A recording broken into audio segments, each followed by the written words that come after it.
Noodles খেতে আমাদের সবারই ভালো লাগে, কিন্তু কাজের চাপে আমরা অনেক সময় রান্না করার সুযোগটা পর্যন্ত পাই না।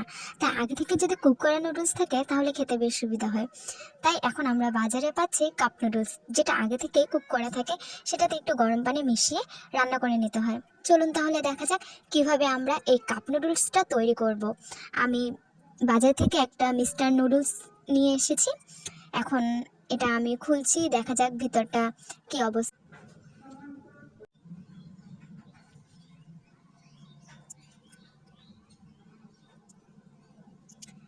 এখানে ভিতরে নুডলস রয়েছে, নুডলসের সঙ্গে একটা সুন্দর একটা চামচ রয়েছে, মশলা রয়েছে এবং শুকনো কিছু সবজি রয়েছে এবং খুবই মজাদার একটা সস রয়েছে।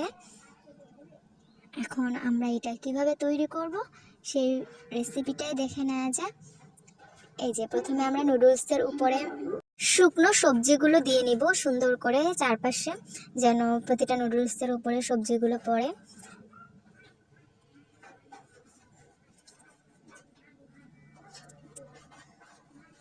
তারপরে আমরা এখানে মশলাটা দিব, মিস্টার নুডলসের মশলা, যা মিস্টার নুডলসটাকে আরও বেশি সুস্বাদু করে তোলে।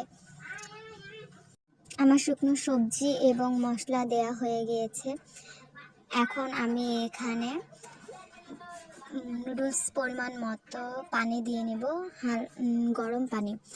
হালকা গরম পানি দিলে হবে না, একেবারে খুবই ফুটানো গরম পানি দিতে হবে। নুডলস যেই পর্যন্ত সেই পর্যন্ত আমরা নুডলসের ভেতরে পানি দিব, নুডলসের উপর পর্যন্ত পানি দিব না, তাহলে কিন্তু একেবারে ঝোল ঝোল হয়ে যাবে।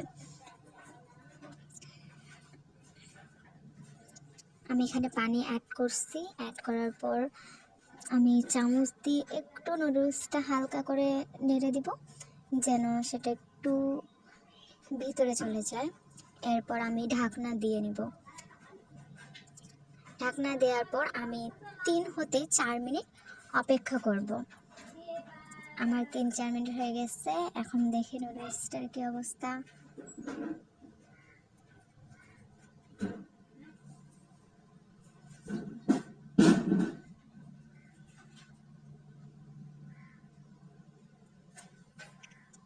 এই যে আমার নুডলসটা প্রায় সিদ্ধ হয়ে গেছে, অনেক সুন্দর এবং অনেক সুন্দর একটা।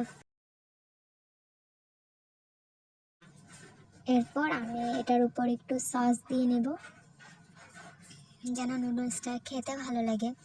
নুডলস সবারই ভালো লাগে, কিন্তু রান্না করতে অতটা ভালো লাগে না। তাই কুক নুডলস যদি পাওয়া যায় তাহলে আমাদের অনেক সুবিধার হয়।